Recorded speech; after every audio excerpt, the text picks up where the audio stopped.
A car covers the first 76 kilometre, 76 కిలోమీటర్లు 76 కిలోమీటర్లు 76 కిలోమీటర్లు 48 నిమిషాల్లో వెళ్తుంది, 48 నిమిషాల్లో వెళ్తుంది.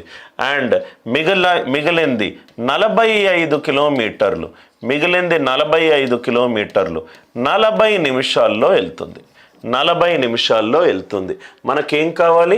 మొత్తము యావరేజ్ స్పీడ్ కావాలి. మనకేం కావాలి? మొత్తము యావరేజ్ స్పీడ్ కావాలి. నవ్వు ఇక్కడ చూడండి సార్, ఒకసారి ఇక్కడ చూడండి. రెండు రకాలుగా మనం ఈ క్వశ్చన్ని చూద్దాము. ట్రెడిషనల్ మెథడ్ యావరేజ్ స్పీడ్, సగటు వేగము అంటే total distance by total time, total distance by total time. Total ప్రయాణించిన దూరము, ఎంత ప్రయాణించాడు? ఏ నుంచి బికి ఫస్ట్ 76 కిలోమీటర్లు ప్రయాణించాడు, మళ్ళీ 45 కిలోమీటర్లు ప్రయాణించాడు. 76 ప్లస్ 45 పట్టిన టైం ఎంత తీసుకున్నాడు? 48 నిమిషాలు తీసుకున్నాడు. క్వశ్చన్ ఏమో ఆప్షన్లు ఏమో అన్ని కిలోమీటర్ పర్ అవర్లో ఉంది, ఇదేమో నాకు మినిట్స్లో ఉంది. మినిట్స్ని అవర్గా మార్చుకోవాలంటే 48/60, 40 నిమిషాలు. దీన్ని అవర్స్లో మార్చుకోవాలంటే 40/60. సో 76 ప్లస్ 41 ఇది 121. 12 4s are 48, 12 5s are 60, 12 2s are 20, 12 3s are right 60. So ఇదేమవుతుంది 121/4/5 ప్లస్ 2/3, 15 కాసాగు తీసుకుంటే 5 3s are 15, 3 4s are 12, 3 5s are 15, 5 2s are 10. So ఇది 121 into 15 divided by 22, divided by 22. 11 11s are 121, 11 2s are. So 11 2s are. ఇక్కడ కనుక 10 ఉంటే 2 5s are 10 అయ్యేది. Answer just 75కి ఎక్కువ, answer just 75కి. 11 15s are 165 divided by 2 అంటే answer ఎంత? 82.5 kilometres per hour. A car covers 8 kilometres, a car covers 8 kilometres in the first quarter of an hour, అంటే ఇది 1/4 of an hour. 6 kilometres in the second quarter of an hour, ఇది కూడా 1/4 of an hour.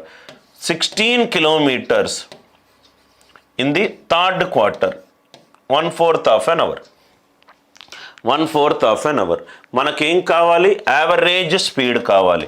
క్వశ్చన్లో మనకేమేం కనబడుతున్నాయి sir? కిలోమీటర్లో ఉన్నది కనబడుతుంది, టైంలో ఉన్నది కనబడుతుంది. Average speed is total distance by total time. Average speed is total distance by total time. Total distance ఎంత? 14, 14 ప్లస్ 16 ఎంత? 30. 30 divided by 1/4 of an hour, 1/4 of an hour, 1/4 of an hour. ఇది 3/4 of an hour, ఇది 3/4 of an hour. So ఇది ఎంత వచ్చింది answer? 120/3. 120/3 ఎంత? 40 kilometres per hour. Average speed ఎంత? 40 kilometres per hour. Average speed ఎంత? 40 kilometres per hour. P travels for 6 hours. P travels for 6 hours at the rate of 5 kilometers per hour. First ఏమో 5 kilometers per hour 6 hours వెళ్తున్నాడు. Next ఏమో right 3 hours at the rate of 6 kilometers per hour, at the rate of 6 kilometers per hour. 5 kilometers per hour 6 అవర్స్లో వెళ్తున్నాడు and 6 kilometers per hour 3 అవర్స్లో వెళ్తున్నాడు. మనకేం కావాలి క్వశ్చన్లో యావరేజ్ స్పీడ్ కావాలి, సగటు వేగము కావాలి. యావరేజ్ స్పీడ్ అంటే total distance by total time. Total distance by total time. Total distance ఎంత వెళ్ళాడు? 5 kilometers per hour అంటే గంటకు 5 కిలోమీటర్లు. గంటకు 5 కిలోమీటర్లు వెళ్తే 6 గంటలు ట్రావెల్ చేశాడు.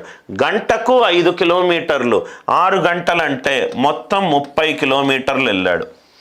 గంటకు 6 కిలోమీటర్లు, 3 గంటలు బయలుదేరాడు అంటే మొత్తము 18 కిలోమీటర్లు వెళ్ళాడు. టైం ఎంత? ఫస్ట్ టైం 6 గంటలు, సెకండ్ టైం 3 గంటలు. Total distance, speed into time is distance. గంటకు 5 కిలోమీటర్లు, 6 గంటలు అంటే 5 ఇంటూ 6 30. గంటకు 6 కిలోమీటర్లు, 3 గంటలు అంటే 6 మూళ్ళ 18. 30 ప్లస్ 18 ఈజ్ 48 డివైడెడ్ బై 9.